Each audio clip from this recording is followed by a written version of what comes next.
नमस्कार दोस्तों, क्या आपने कभी सुना है कि कोई आदमी किसी को 25 लाख लोन दे दे और उसके बाद लोन वापस लेने से भागता रहे? लोन लेने वाला लोन देने वाले को तलाशता रहे और लोन देने वाला अपने पैसे वापस लेने से बचता रहे। सुना है कभी ऐसा? अक्सर ऐसा होता है कि लोन लेने वाला भाग जाता है या गायब हो जाता है या टाल मटोल करता है या और वक्त की मांग करता है या दिवालिया होकर हाथ खड़े कर देता है। लेकिन ऐसा केस पहली बार सुन रहा हूं कि लोन लेने वाला लोन देने वाले के पीछे पड़ा रहा, उसका पता तलाशता रहा कि पैसे वापस ले लो, और वो पैसे वापस लेने के लिए उपलब्ध ही नहीं हुआ, आउट ऑफ रीच हो गया, नो कांटेक्ट। लोन देने वाले का नाम है संजय शेरपुरिया उर्फ संजय प्रकाश बालेश्वर राय उर्फ संजय राय, और लोन लेने वाले का नाम है मनोज सिन्हा। मनोज सिन्हा साहब इस वक्त जम्मू कश्मीर के महामहिम एलजी हैं। 2019 के पहले मोदी सरकार में मंत्री थे। 2019 में गाजीपुर से चुनाव हार गए तो मंत्री तो नहीं रहे, लेकिन कुछ दिनों बाद उन्हें एलजी की कुर्सी देकर महामहिम बना दिया गया। मनोज सिन्हा साहब भी रहने वाले उसी गाजीपुर के हैं जहां का यह फ्रॉड संजय शेरपुरिया है। वही संजय शेरपुरिया जिसके बारे में एक से एक किस्से छन छन कर बाहर आ रहे हैं। वही संजय शेरपुरिया जो इन दिनों यूपी पुलिस की गिरफ्त में है और जिसकी ठगी के किस्सों पर हम जैसे लोग रोज रिसर्च कर रहे हैं।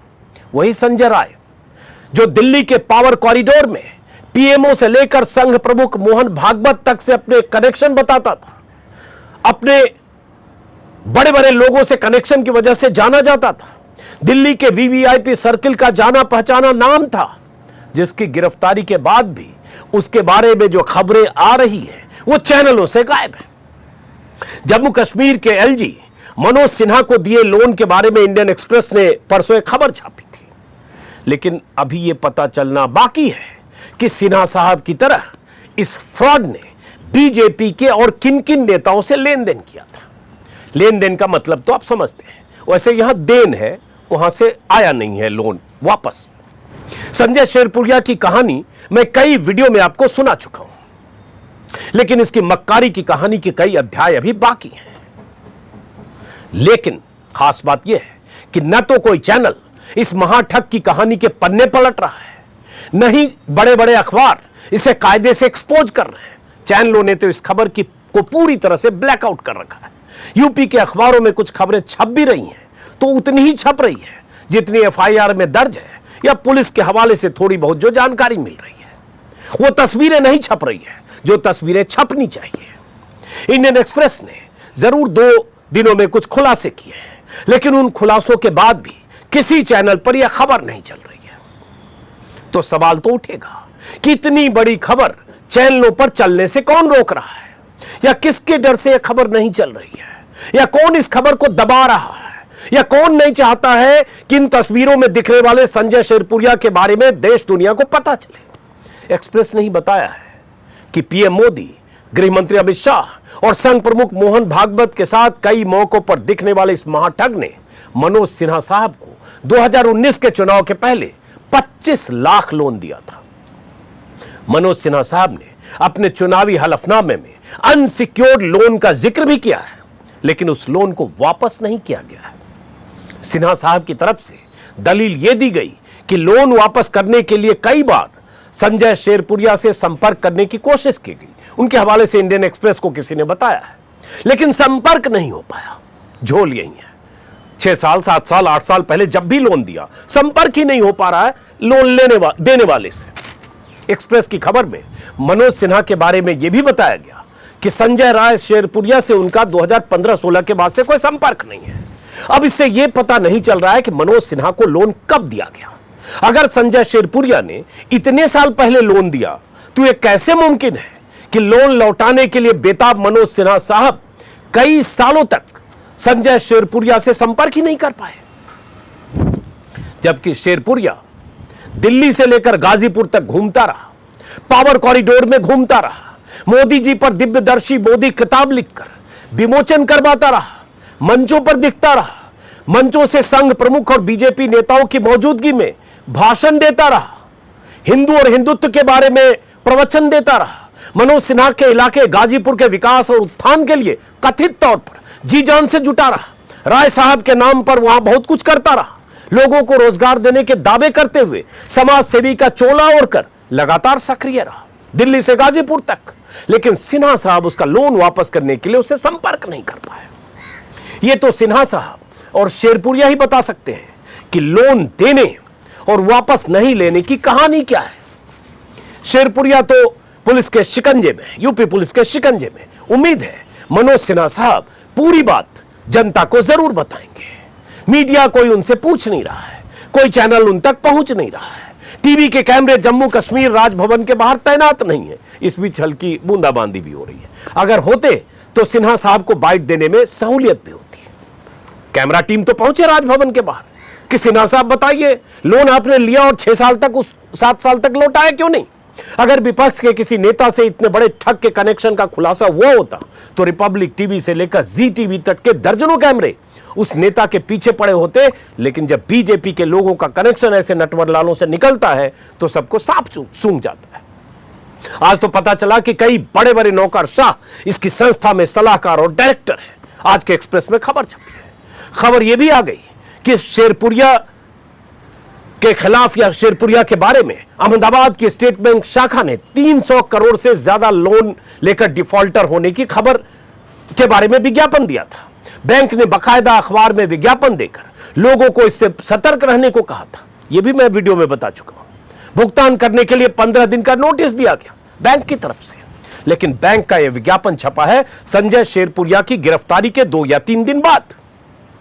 तो फिर सवाल उठता है कि बैंक क्या इंतजार कर रहा था कि पहले यूपी में शेरपुरिया की गिरफ्तारी होगी और तब इश्तेहार देंगे।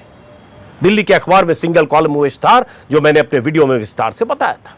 इस इश्तेहार और इसकी कंपनी के बारे में एक वीडियो में और मैंने विस्तार से बताया। 3 या 4 वीडियो आप देख सकते हैं, इसलिए उस डिटेल में मैं दोबारा नहीं जा रहा हूं। लेकिन सवाल तो यह है कि जो आदमी खुद बैंक को चूना लगाकर दिवालिया घोषित हो चुका है, वो सिन्हा साहब समेत कई लोगों को लाखों रुपए लोन कैसे दे रहा था, या जब दे रहा था तो फिर वापस क्यों नहीं ले रहा था? ये लेन देन का रिश्ता क्या कहलाता है? ऐसा लगता है कि ये सब झोल समझने के लिए चाचा चौधरी से भी तेज दिमाग चाहिए। जिसके पास है वो समझने की कोशिश करे। आज एक्सप्रेस में ही दीप्तिमान तिवारी की एक और रिपोर्ट छपी है। उस रिपोर्ट में बताया गया है कि शेरपुरिया ने कथित तौर पर ग्रामीण युवाओं के भले के लिए जो YREF नाम की चैरिटी कंपनी बना रखी है, यूथ रूरल फाउंडेशन ऐसा कुछ नाम है, उसकी एडवाइजरी बोर्ड में कई पूर्व IAS और IPS अधिकारी हैं जो रिटायर हैं। एक पूर्व IAS अधिकारी तो ऐसे भी हैं जो गुजरात के वो उस ठग किरण पटेल से कनेक्टेड है। वही किरण पटेल जो मार्च के पहले सप्ताह में श्रीनगर में ठगी के आरोप में पकड़ा गया था, तस्वीरें आपको याद होगी। वही किरण पटेल जो VVIP सुरक्षा दस्ते के साथ बुलेट प्रूफ गाड़ी में कश्मीर में घूमते हुए पकड़ा गया था। अब देखिए बूंदाबांदी भी हो रही है, लेकिन इस वीडियो को खत्म करता हूं तो खुद PMO का अधिकारी बताता हुआ वो किरण पटेल तो पकड़ा गया, लेकिन उससे कनेक्टेड एक IAS अधिकारी का रिश्ता इसकी कंपनी या इसकी संस्था से भी है। अब आप सोचिए कि इन ठगों के आपसी कनेक्शन कहां से कहां तक है। CBI में तैनात रहे एक IPS अधिकारी ने भी इस ठग संजय शेरपुरिया के कनेक्शन अधिकारी से भी इसके कनेक्शन का पता चल रहा है। उस IPS अधिकारी का बेटा इस ठग के साथ एक कंपनी में पार्टनर है। संजय शेरपुरिया के चैरिटी फर्म की एडवाइजरी बोर्ड में 6 लोग हैं और 6 लोग एडिशनल डायरेक्टर हैं।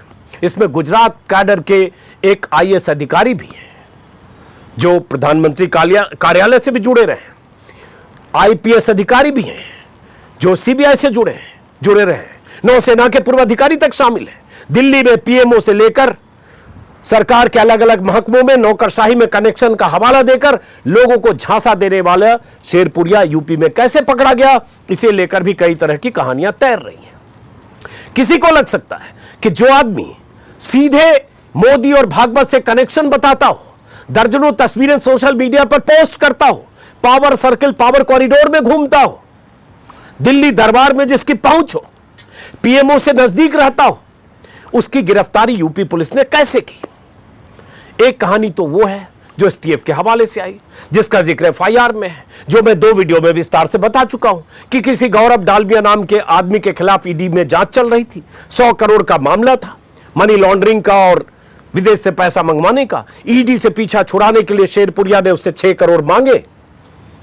इसके बारे में जानकारी मिलने के बाद उसकी गिरफ्तारी हुई। यह सब विस्तार से लिखा गया है उस एफआईआर में, 7-8 पन्ने के एफआईआर में, जो मैं वीडियो में बता चुका हूं। लेकिन बात सिर्फ इतनी है क्या?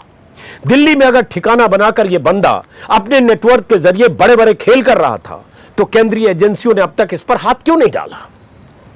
दिल्ली के पावर सर्किट में घूमने वाले तमाम लोगों को इस शख्स के बारे में पता था। नेताओं और मंत्रियों से मिलता जुलता था, फोटो खिंचवाकर सोशल मीडिया में डालता था, खुद ही पोस्ट करता था, कुछ मंत्रियों को अपना भाई बताता था।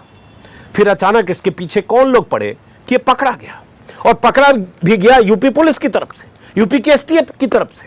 यह कैसे पता चलेगा कि इस महाफ्रॉड संजय राय शेरपुरिया ने बीजेपी के किस किस नेता से या किस किस नेता को मनोज सिन्हा की तरह अनसिक्योर्ड लोन दे रखा है?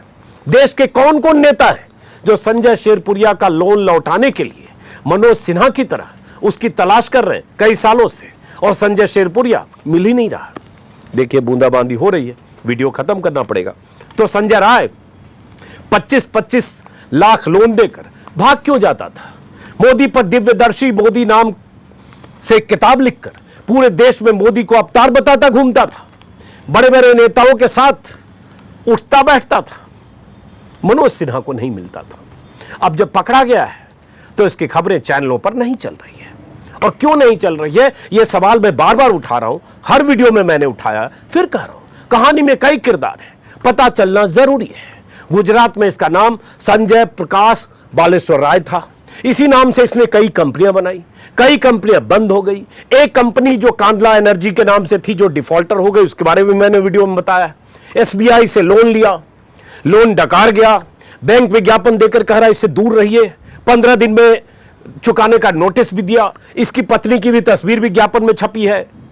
और दिल्ली में इसे लोग संजय शेरपुरिया के नाम से जानते थे, और कहा जाता है वहां से जब डिफॉल्टर हुआ गुजरात में, 15-17 साल तक वहां था, तो इसने दिल्ली को बेस बनाया। गाजीपुर में इसे राय साहब के नाम से जानते हैं। आधार कार्ड भी इसने 2 नामों से बनवा रखा है। अब पकड़ा गया तो खबर ही नहीं चल रही है। तो यह सवाल तो है, क्यों खबर नहीं चल रही है? बीजेपी से कनेक्शन वाला नटवरलाल है इसलिए? प्रधानमंत्री मोदी से लेकर अमित शाह, भागवत, अनुराग ठाकुर से लेकर जो ब्रजेश पाठक तक के साथ तस्वीरें हैं इसलिए? कोई तो वजह होगी कि खबर नहीं चल रही। आज जो खबरें छपी एक्सप्रेस का वो मैंने बताया, लेकिन हिंदी के 2 अखबारों में मामूली खबर है कि लेन देन के साक्ष्यों से शेरपुरिया की मुश्किल बढ़ेगी, और इसे अब रिमांड पर लेने की कोशिश कर रही है एसटीएफ। हो सकता है आज रिमांड पर ले, और उसके बाद बड़े लोगों से नजदीकियों के राज इससे खुलेंगे। और अक्सर बड़े नेताओं की गाड़ी में नजर आता था। इसी में एक खबर यह भी है कि लखनऊ में भी सत्ता दल के एक बड़े नेता से शेरपुरिया की नजदीकी थी, अक्सर उनके साथ दिखता था। एक कार्यक्रम में नेता ने शेरपुरिया को सम्मानित भी कराया था। अब वो नेता मैं नहीं जानता कौन हूं, लेकिन एक कार्यक्रम में ये ब्रजेश पाठक जो यूपी के डिप्टी सीएम है, उनके साथ भी दिखे थे। खबर ये भी एक दर्जनों संस्थाएं इसने रजिस्टर्ड कराई, तो वो भी मैंने बताया था। शायद 36 या 39 संस्थाएं इसकी थी, अलग अलग तरह से, अलग अलग नाम से, अलग अलग कार्ड। तो इसके गोरख धंधे की बहुत सारी कहानियां हैं। 2 लाख लोगों को रोजगार देने के दावे करता था। इसकी वेबसाइट है sanjaySherpuria.org, उसमें भी विस्तार से बहुत कुछ है। इसने अपने को महिमा मंडित करते हुए कहा था, उस पर भी मैंने वीडियो बनाया। मेरा सिर्फ ये कहना है कि जब इतनी कहानियां आ रही हैं जो छिटपुट आ रही हैं, बड़े अखबार खोजी तरीके से छाप नहीं रहे, एक्सप्रेस ने जरूर छापा है, फिर चैनल और चैनल के रिपोर्टर इस खबर के पीछे क्यों नहीं है? इस खबर की तह तक जाने की कोशिश क्यों नहीं कर रहे? कौन लोग हैं जो इसे बचा रहे थे? कौन लोग हैं जो इसे पनाह दे रहे थे? कौन लोग हैं जो इसे संरक्षण दे रहे थे? किसके दम पर ये इसने इतना बड़ा साम्राज्य खड़ा किया? ये कौन पूछेगा? नहीं पूछेगा तो हम पूछते रहेंगे, असर हो या ना हो। चूंकि बूंदाबांदी हो रही है, अचानक पीछे मौसम, आसमान में बादल छा गए, कुछ बूंदे मेरे माथे पर भी है। मुझे पता नहीं जो कैमरामैन कैमरा कर रहे हैं उसमें कितनी रोशनी है, कितना डार्क है। कुछ पानी की बूंदे भी हैं। फिलहाल इस वीडियो को खत्म करते हैं, क्योंकि अब बारिश से बचना होगा, वरना कैमरा और ये सब माइक वाइक सब अब खराब होगा। तो कहानी अधूरी रखते हैं। इस कहानी पर मेरी नजर होगी। अगर आप गाजीपुर के, यूपी के हैं, अगर आपको कोई जानकारी इसके बारे में है, आप जरूर मेरे कमेंट बॉक्स में लिखें, फेसबुक पर जानकारी दें। और बारिश हो रही है। नमस्कार। सब्सक्राइब नहीं किया तो सब्सक्राइब करें, और सब्सक्राइब कर लिया तो ज्वाइन करें। नमस्कार।